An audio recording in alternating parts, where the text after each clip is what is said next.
Okay. And we're here with Jock Bartley, part 2 of our conversation about the band's new album, Firefall. I mean, Comet, take 2. And we're here with Jock Bartley talking with the of Firefall, talking about the band's new album, Comet. Now, this actually came out at the end of 2020, right? In December, yeah.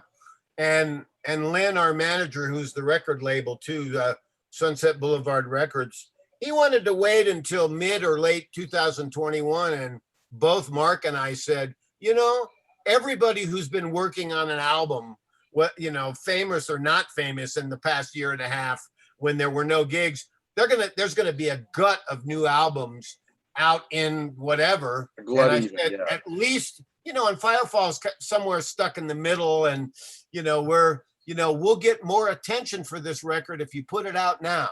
And he was smart enough to kind of follow Mark and my advice. Very good, very good.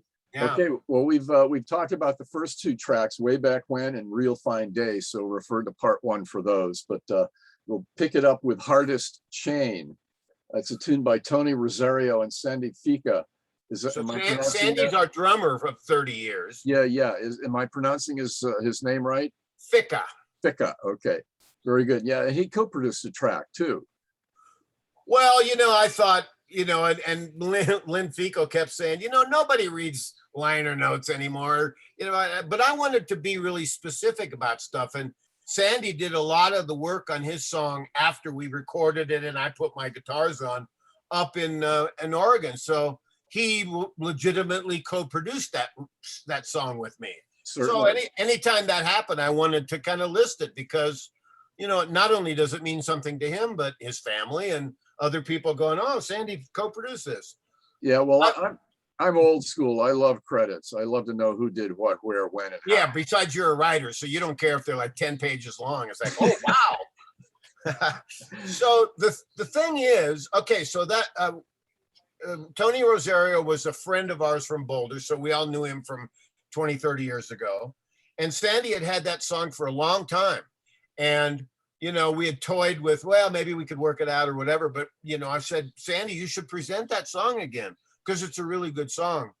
And he did, and we worked it out and it was sounding great. What I was going to say is probably a lot of people don't know that some of what a producer does is try to figure out, okay, you got to have to have a balance of major chord songs and minor chord songs. And if you have 10 minor chord songs, they end up all sounding the same. Or if they're all happy, kind of whatever.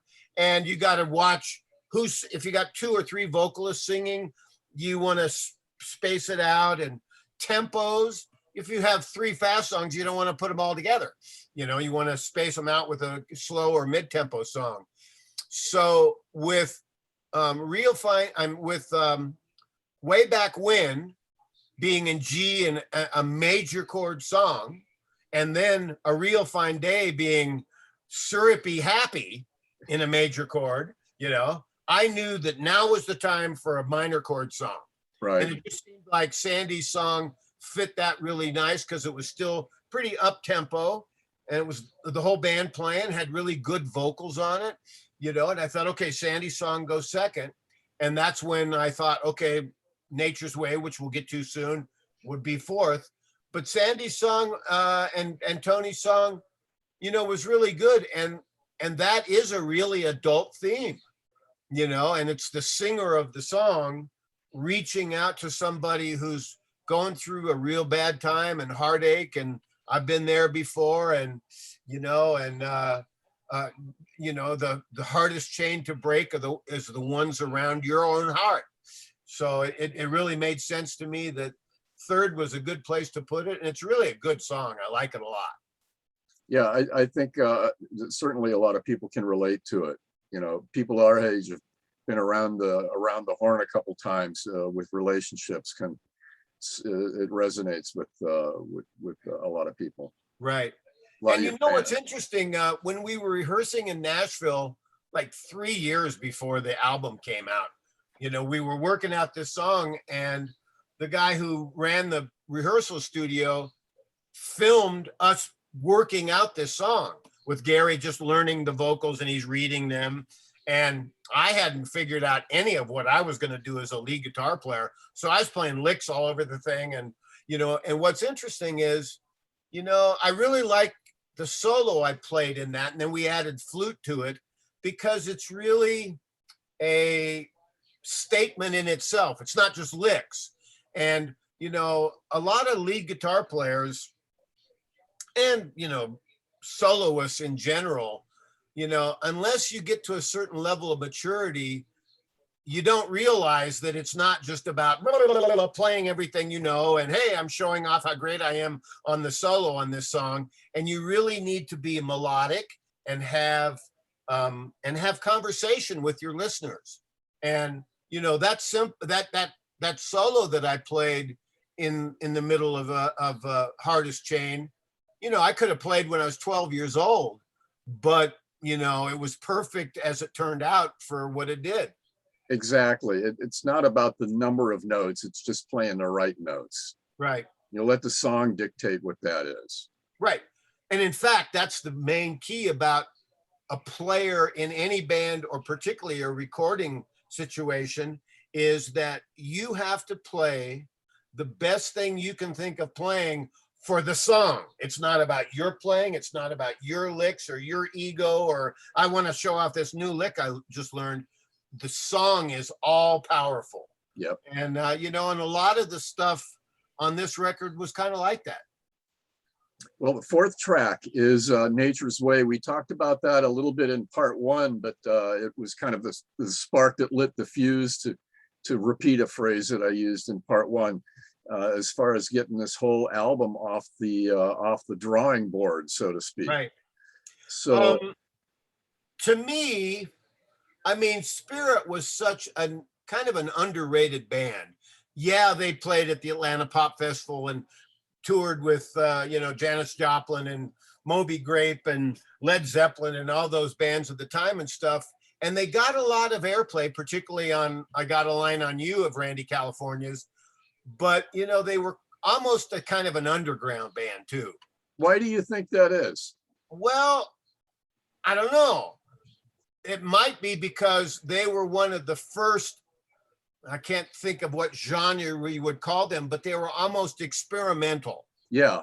You know, Fresh Garbage, that's not commercial. That's not going to get on the radio, you guys. No, it was, You know? there were jazz, blues. It was Right. like almost an art band in a way, Right. you know, was experimental amazing. art band. Which we talked about last time when you mixed Mark Andes on bass from an art band who had jazz influence with the king of 4/4, Michael Clark from the Byrds, who played nothing fancy and just played what the song needed. It was fairly magical from the rhythm section up. But Spirit was a great band, and I had every album of theirs. And, you know, it was just once Mark moved into Boulder and started rehearsing with me and Ricky, it was like, oh my God, we got a guy from Spirit in the band. But, you know, Mark didn't know that if he was a good enough singer to sing Nature's Way. And I said, of course you are, you know, sure you are, you know. And then when the whole Timothy B. Schmidt thing option opened up and Timothy was like, yeah, I'd love to sing it. Send it out. We'll play it. We'll do it in the studio. You know, it was perfect. And I do like our version a lot because it's kind of understated. You know, it's not in your face. It's not, you know, anybody playing licks in your face, and we're letting the lyrics and melody and the nice melodies that the instruments play, including flute and my guitar, you know, really just take that song. And I'm proud of it. And I really think that Randy would have liked our version.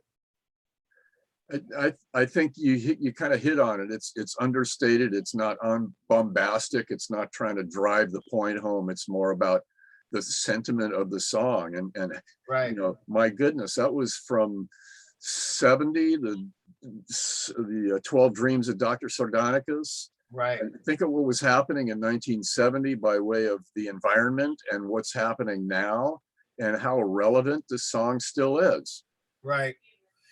And, you know, and the same thing that, you know, the end of the Vietnam War, or, you know, the whole Nixon and you know, and it was that whole time, you know, that song was was an anthem for the time. It was. And, you know, I really think that we did it justice. And when you listen to the original version by Spirit, you know, Cassidy's playing kettle drum or, yeah, big old timpanis. And, you know, it's, you know, I like our version because it's pretty straight ahead and you can hear everything. You know, I'm going to confess, I was listening to your version and I was hearing Ed's timpani and, you know, at those key points. Right. It's just, you know, it's one of those things that's in, you know, the whole thing is ingrained in the brain, you know.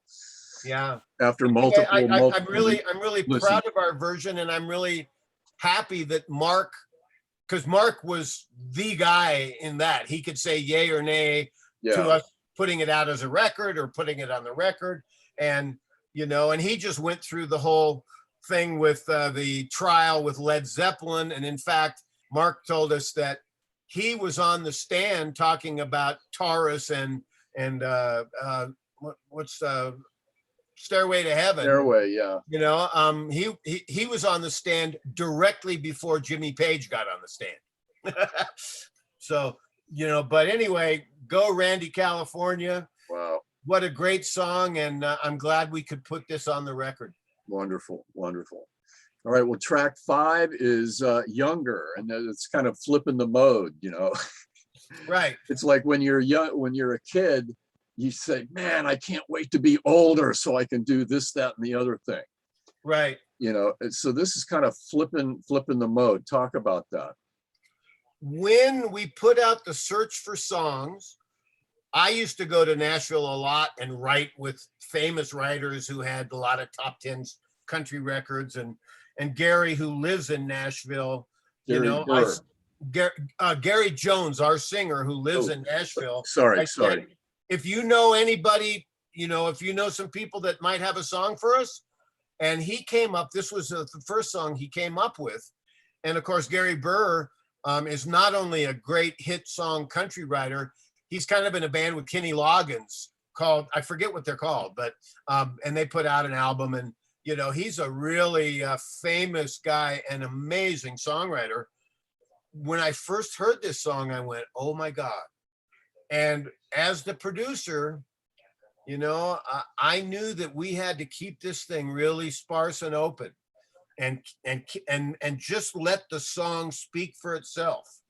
And when you listen to that, you know, and when you listen to old Firefall records and Just Remember I Love You comes on, or, you know, some of the ballads that we had, I mean, I was playing, you know, that wall of acoustic guitar sound in the studio on Just Remember I Love You and all that kind of stuff, you know, and they were big. There were 4 acoustic guitars playing the same part that made it sound like a huge one guitar. I knew not to do that on this one. And I just wanted to keep it really open and not overdo it. And we don't need strings on this and no guitar licks.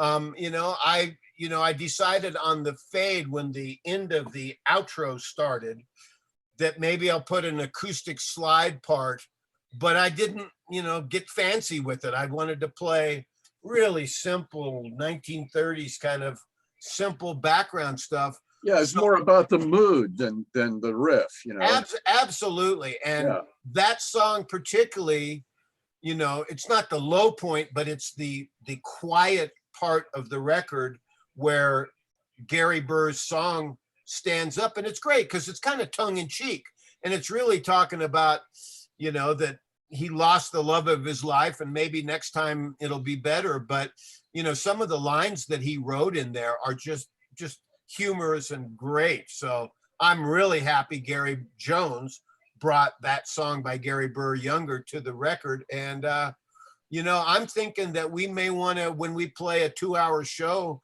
and we're headlining, we may want to put Younger in there and play it acoustically or something. There you go. There you go. That would be quite tasty, or maybe a bluegrass version or something. Right. Not that I'm a bluegrass player. No, but you know people who are. So let's call John Jorgensen and Chris Hillman. Okay. Well, okay, so track 6, There She Is. That's one of your tracks, and this is kind of a little bit more of a positive positive point of view here.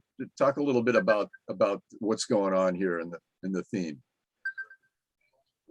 Okay, so my overriding thing as leader of the band and owner of the brand and mostly the producer on this record, I knew that our record was going to be compared to the original 3 best Firefall albums, you know, from 76, 77, and 78, when we were hot shit and, you know, touring with Fleetwood Mac during Rumors or Leonard Skinner before the plane crash. And, you know, and I wanted, you know, and I've always thought as a guitar player sitting in the studio or later as a guitar player / producer, that you need a lot of variety in an album. If you have 10 songs that all sound the same or all in a minor chord like we were talking about, you know, people go, this is boring after a few songs.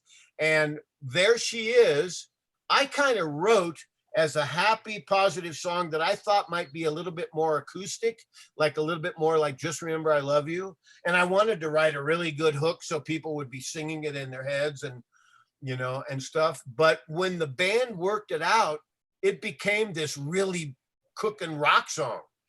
And then David came up with the horn parts on the beginning, and on every time the intro happens, you know, I'm going, wow, this is great.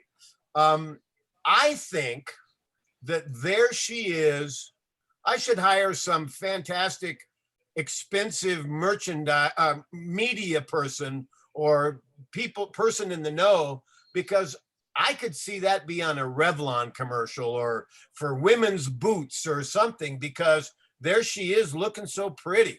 You know, you could find a nice 20 or 30 seconds of that song about Firefall's version, you know, to be in a commercial. But I really like it because after Younger, which is the softest, most open song of the record, I wanted to hit them, you know, and shock people back into, wow, look at that.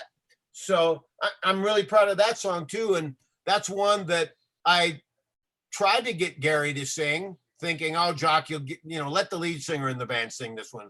But he's kind of a you know, a country rock country guy, and he didn't sound right singing it. So I said, I'm going to sing my song. But really, really cool song. And it's 3 minutes and 15 seconds long or something like that. And it, you know, it has a really repetitive chorus. So, you know, that was me trying to be hooky. Radio friendly. There you go. Gotcha. All right. Track 7, Ghost Town. Oh my God. Your love is, my heart is like a ghost town after you left me. And it just, oh my God. It's just, talk about, woo. So when I was telling the guys in the band, I said, if you got any songs that you've written or that you know, please present them, because we're on the song search here. David Muse from Clearwater, Florida, and he does a lot of kind of smooth jazz flute albums. So he doesn't really write lyrics and finish songs and stuff. But he had this song that he was playing in his club band when he'd play sometimes down there, or a little duo that he'd play. This song, Ghost Town, by Tony Joe White and another writer. And Michael Ahmed, Ehmid. Right, which I think that name is spelled wrong on the record. Thanks, Jock. All right, I'll look it up. But yeah, I think it might be an T instead of a D on the end. But anyway, Tony Joe, when we worked it out, I mean, that was like Mexico. You know, A minor to F. It sounded so much like Firefall. I kind of thought, David, God, this is great. I'll play guitar all over this thing. It'll be like Mexico. And David said, no, I hear it being more of a flute song. And I went, okay, you know, great. Play flute. I'll play little licks here and there in the middle, but which I'm glad we did that, because he didn't play quite as much flute as he could have on this record. I was going to say, you know, it gives him a little bit of a presence, and flute's part of a classic Firefall sound. Yeah. And I'm really glad that it turned out that way. And, you know, this was one of the top songs that sounded like Firefall from the mid 70s. So I was really happy to have this, and Gary sang it real good. And yeah, my heart is like a ghost town. You know, the guy, in fact, I had to tell Gary in the studio, Gary, quit singing this so nice. This guy's hurt. Yeah. He's pissed off. You know, he lost his gal and it's a ghost town out there. Sing it like you mean it. And you know, and he sang it really good. So that was one of the ones that, you know, so for me, I wanted at least half of the record to sound as much as we could make sound like the old Firefall. And then we'd have some new stuff that would sound different. Yeah, yeah. Well, track 8, Never Be the Same. Gary Jones wrote this. This is really the most adult and most powerful song, I think. It's about his mom dying. Yeah, it's about the loss of a very close loved one, and you know, Right. how life changes when that happens. Right. And that was the pretty much the last song put in because again, we used some of those Nashville guys to cut this. And Gary, you know, when I heard the song, I went, Gary, this is perfect. You know, let's put it on there. And he went, well, I don't know if everybody else will like it. And I said, I don't really care. I think it fits great. It's a ballad. It's heartfelt. It's real. It's very emotional. And, you know, most people that hear the record kind of think that it's about the guy lost the girl, but this is about Gary's mom and, you know, and he and his dad still miss, you know, Mrs. Jones so much. So I was really happy that Gary got a song that he wrote on the record, because another one that he had presented, I didn't think make the cut, but this one absolutely was worth the quality of the song being on there, and it's great. It's really good. Well, that's cool to know. It's an homage to mom. I was one of those, I guess, who thought it might be a girlfriend or a wife or something, you know, that right with the person who checked out and you know, it doesn't matter for the listener. That's just works. Like as a painter, or when I go to the New York, you know, great art gallery, it doesn't matter what the painter was trying to make you feel. It's what the looker at that painting feels. And same thing with, you know, so if it really means, you know, something to somebody who thinks it's about a girlfriend or something, you know, but he did write it about his mom, and you can tell it's really heartfelt. Yes, definitely. Number 9, Before I Met You. That's one of Jock's originals, one of your originals. That I sang. Wow. I wrote this song, and you know, it was basically about my girlfriend Laura. And although I learned from Larry Burnett that you can, you know, back 40 years ago, that you can take a stance writing a song that is sort of based on your own experiences and sort of based on truth, but you're just, you know, writing about this person in the song, you know. And I also thought that the chorus was very Firefall sounding, and that it would be a chance for me to play my signature lead guitar on some of this song. And these vocals, the background vocals on this was one of the last songs that came out. I would have had to wait 9 months to get Gary and David and Mark and I in the studio to sing on this song. And so Stephen Weinmeister, who was the lead singer in Firefall for 20 plus years, who Gary Jones replaced, and there's a really good friend of ours, Stephen plays now in a band called The Long Run, which is an Eagles tribute. And Mark Trippensee, the singer of The Long Run, sounds so much like Don Henley at times that I just said, hey guys, can you do a singing session for me? And they said, come. So we used people with a Firefall connection, and with Steve Weinmeister, but I wanted the vocals to be, well, Crosby, Stills, and Nash-ish, at least, you know, big 3-part harmonies. And again, the song was the main thing, and I didn't want to overdo it, and I didn't want to, you know, just fill up the thing with, you know, keyboards or guitar licks or whatever, and let the song speak. Oh, and by the way, on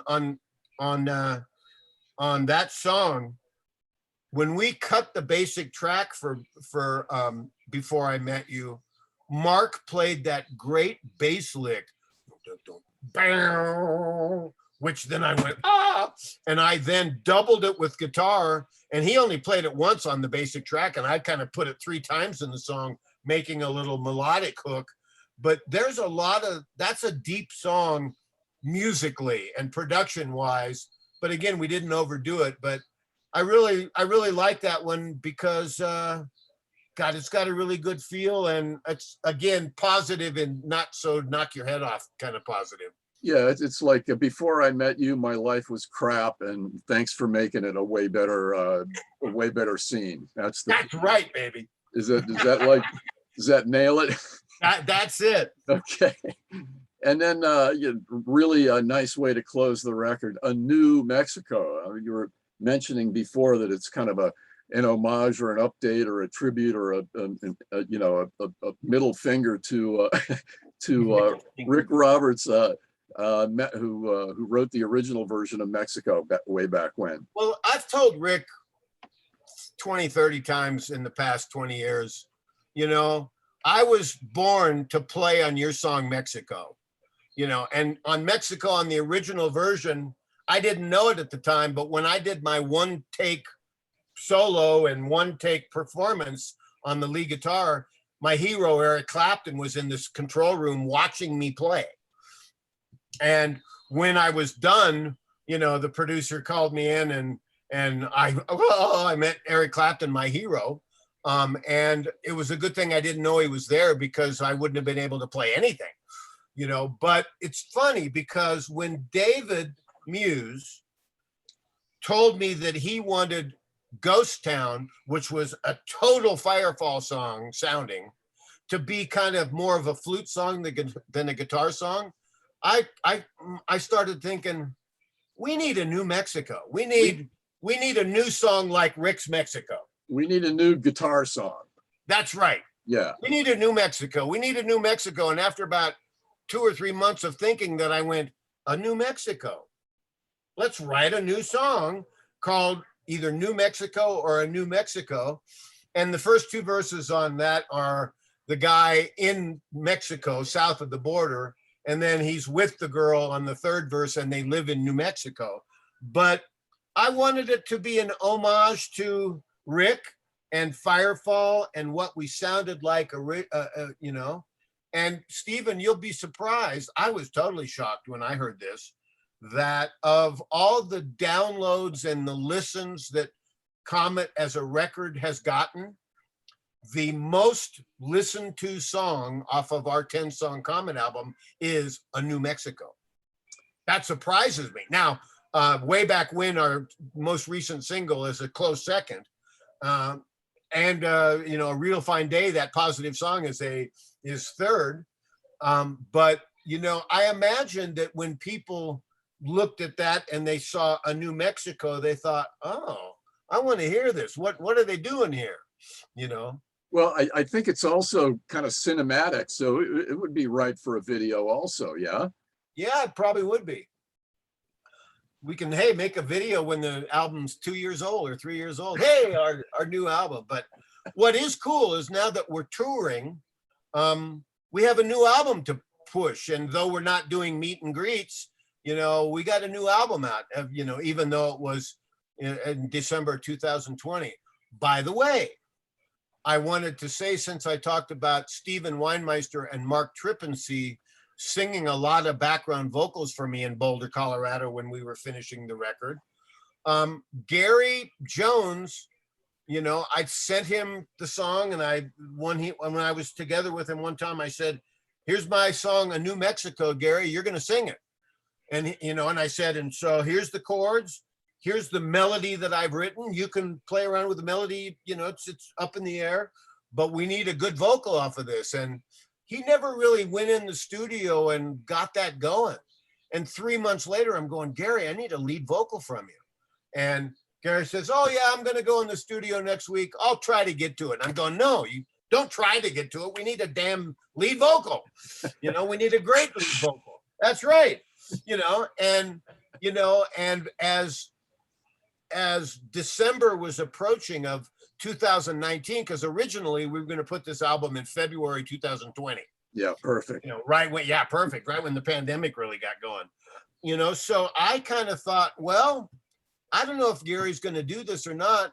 And Mark Trippensey, who sounds like Don Henley, I said, you want to try singing the lead on this? And you can, if it works out, you can be a guest lead vocalist on the Firefall album. He said, sure. And so he ended up singing what ended up being on the record.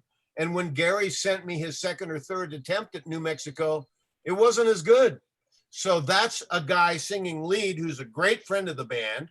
And he's in a band with two other Firefall guys in the Eagles tribute band here in Colorado. But we have a guest vocalist, and I think it's great.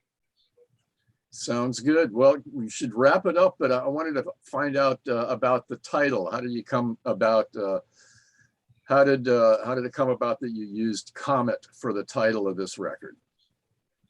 From the start, Stephen, I knew that half of the record really had to sound like Firefall, because if we had every song sounding like There She Is, people would go, that's not Firefall. What are they doing? You know, so we had to sound like Firefall. We had to have a groove like Firefall. Hell, we got 3 original guys. I wanted the cover to be reminiscent of the old days. So my 2 titles I was thinking about was Comet, with getting a good Comet picture, or Yosemite, where the original Firefall was. And my manager, Lynn Feakle, said Comet's better. And so I looked all over around the internet, and I found 3 or 4 spectacular photos that could be used for the cover, but none of the other photographers other than this guy, his picture that we used, ever got back to us. And so Lynn said, great, we'll get permission. I'll pay him $500 and we're good. And it was the Comet Neowise back in 2019 on a plankton glowing shore in Oregon. So when I saw that photo, I went, well, there we go.